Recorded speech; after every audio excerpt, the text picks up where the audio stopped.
Yes, people, what's going on? Welcome to Stretford Paddock. I am Adam McCullough. This is your daily news. It was supposed to be this morning, but in typical fashion, I am late, so I apologise for that.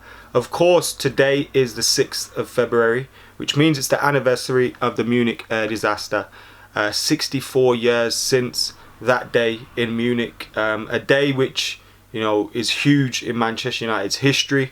A day which kind of built the spirit of this club, but a day that we'll never forget. Even someone like me, who was brought up as a Manchester United fan growing up in the 90s, I was always made aware of it and the importance to the club, whether that was by, you know, my dad, my uncle, fellow Manchester United fans, or whenever you're at the ground around this time of year, or in general. You always see the Munich clock at the club. You know, in recent history, you've had the addition of the Munich tunnel. So of course, huge day which shaped you know, the future of the club, and gave us that never die spirit. But of course, condolences and thoughts with the loved ones and the families of those that were lost. They will never be forgotten. The flowers of Manchester. But yeah, huge day in the club's history. And if you are a young Manchester United fan growing up, you know, read up on it, learn about it, and learn about the people that were involved in it.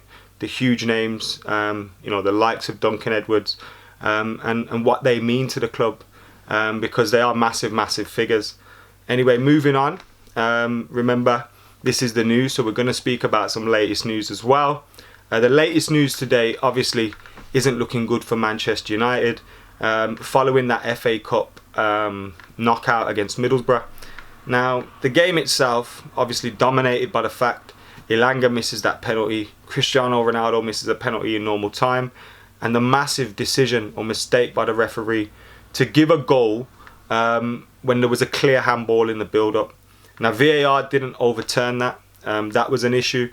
But I felt generally after the game, whilst, you know, you expect the referees to be making these decisions and getting them right, you can't rely on that. You know what I mean? Again, especially against the Championship team, one goal in it.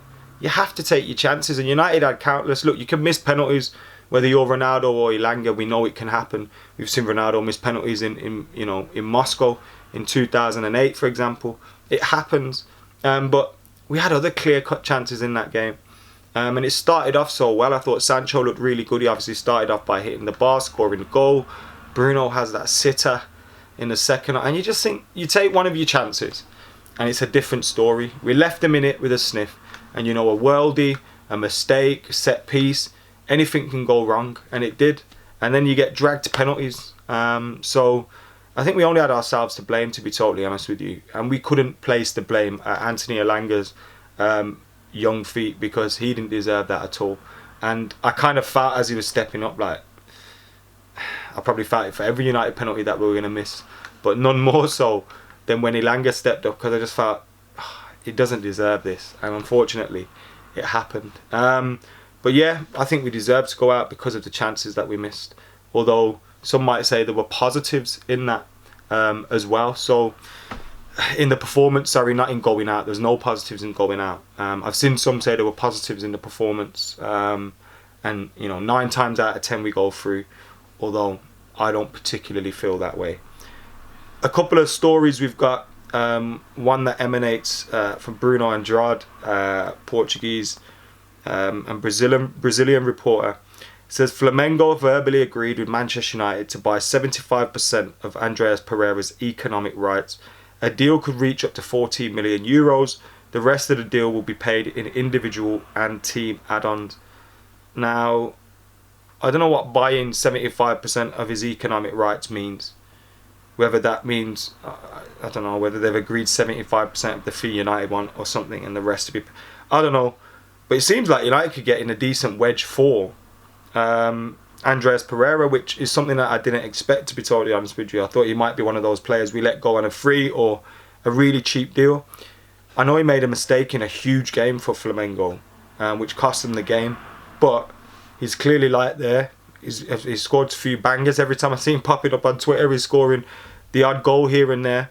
So that looks like a place where he can play his football, and he looks like he's enjoying it as well.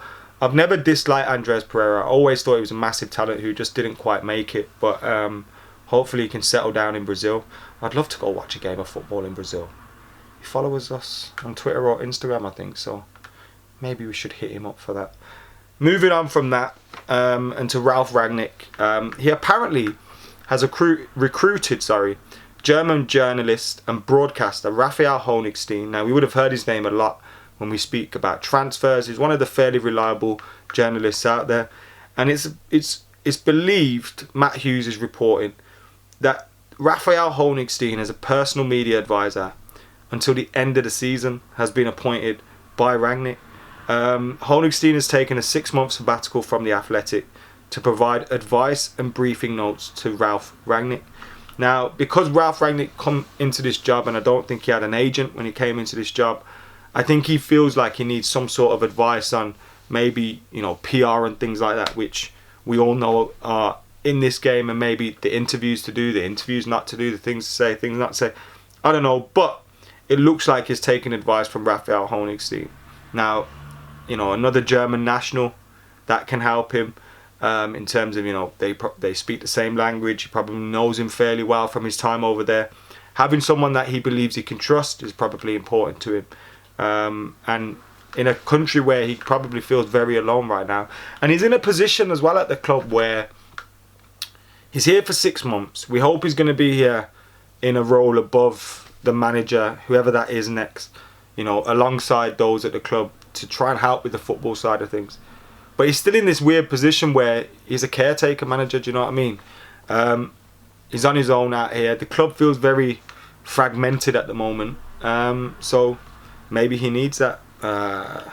Or maybe whenever he said something and the likes of Martial and Lingard have come out and said, well, that's not true, he's probably thinking, I need to deal with things like that and nip it in the bud.